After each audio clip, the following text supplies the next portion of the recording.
All Stop Sports. What's going on, ladies and gentlemen? Back with another video. We're going to talk some basketball in this one, but first and foremost, shout out to the LDBC, of course. Now, I've seen a lot of videos from the brothers in the LDBC regarding LaVar Ball.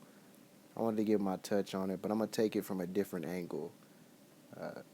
See, the reason why I think it's bad for him to kind of hype his sons, mainly Lonzo, is not just because of the pressure that it puts on him to perform, but just for the fact that he's not able to perform at levels of even guys his own age. Like, it's hard to say you're better than guys like that are in the league now. Steph Curry, future Hall of Famers like Jason Kidd, Hall of Famers Magic Johnson, Michael Jordan, when dude hasn't even sunk a jumper in the league yet. Now tonight, he got thoroughly outplayed by another point guard, De'Aaron Fox, who starts for Kentucky, who is his age, also a freshman in college. Now, the reason why I have a problem with the way LaVar Ball talks is because it puts a magnifying glass on Lonzo. Lonzo's not that great of a player. He's a good player, but there's other players his age and around his age that are superior to him. And that just makes it look worse when he gets outplayed by those players based upon him not having that much, not as much talent as them. De'Aaron Fox is more explosive. He's quicker. He's naturally advantaged being left-handed. He might not shoot better right now or pass better, but he doesn't rely on his team as much. He can get the job done individually.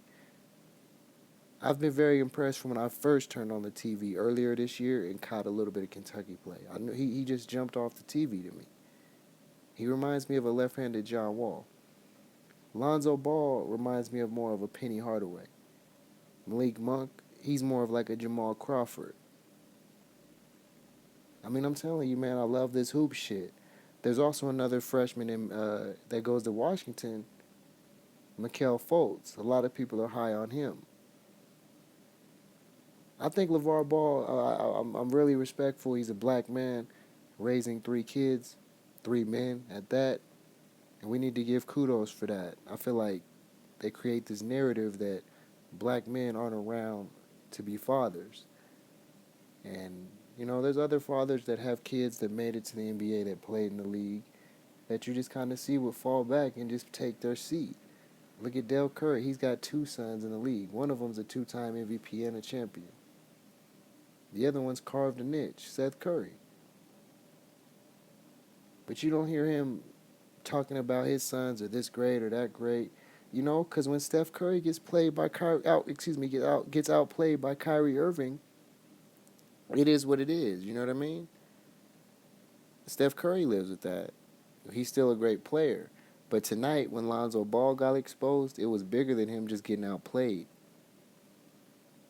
You see the picture in the thumbnail? You know, this man has made it worse on his kid because now he can't just have a bad game. Or he can't just get outplayed by the better player. It's bigger than all that. And it's bigger than that because his father is talking so much shit. Going on all these TV shows, doing all the interviews. And, you know, the media loves to put the microphone in somebody's mouth that, you know, will say anything as long as if they're black. But I just feel like Lonzo has a lot of talent. He's a very skilled player. He's solid. Solid. But there's players his age that are going to be better pros. And there's nothing wrong with that. An NBA player, man, you've accomplished a big dream. But you already put a target on your back. Now, when De'Aaron Fox was warming up all week, practicing for this game, watching tape, walking through the halls of Kentucky, these motherfuckers are telling them what they seeing on TV. You know they telling you Lonzo about to kill you tonight, right? You know they expecting Lonzo to do X, Y, and Z. And this is for the non-hoop fans. These guys have been playing against each other, probably since they were sophomores in high school. So De'Aaron Fox has already been comfortable playing against Lonzo for a long time. No, they aren't from the same area, but they're both good. So they've played against each other in the AAU circuit. They both were all McDonald's All-Americans. You saw that picture in the game if you watched it today. There were 6 players from the game tonight between Kentucky and UCLA that were McDonald's All-Americans. 6. So, yes, LaVar Ball, your son is a great player.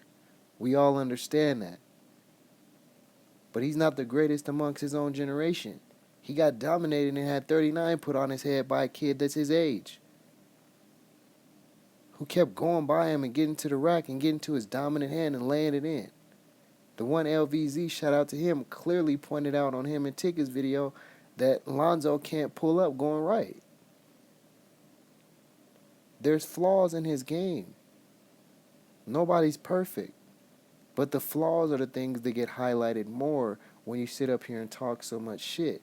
And it's sad because you're not the one out there playing. It's your son that has to get embarrassed. Your son has to wear it. While you get to sit back in the crowd talking about you want $1 billion for shirts. Like, be thankful, you know, you got kids that are doing well. They're out here enjoying their lives. But don't put more added pressure on them to be great. They should already be great in your eyes. But to sit up here and try to make them feel like they got to be the greatest basketball player when they might not have all the gifts is an unfair fight for them to win. So now you scroll up and down Twitter and you're seeing this dude getting ether everywhere you go. Everywhere you look, you got people on mock drafts talking about they're disappointed in Lonzo Ball. He's a freshman. He's gonna play bad. And you got guys out here like Skip Bayless that'll sell the narrative that Lonzo Ball can run the show better than Steph Curry right now in the NBA. But he can't even dominate a guy in college his own age. Get the fuck out of here, man. We out of here on that. I'm All Stop Sports, man. Y'all have a good one.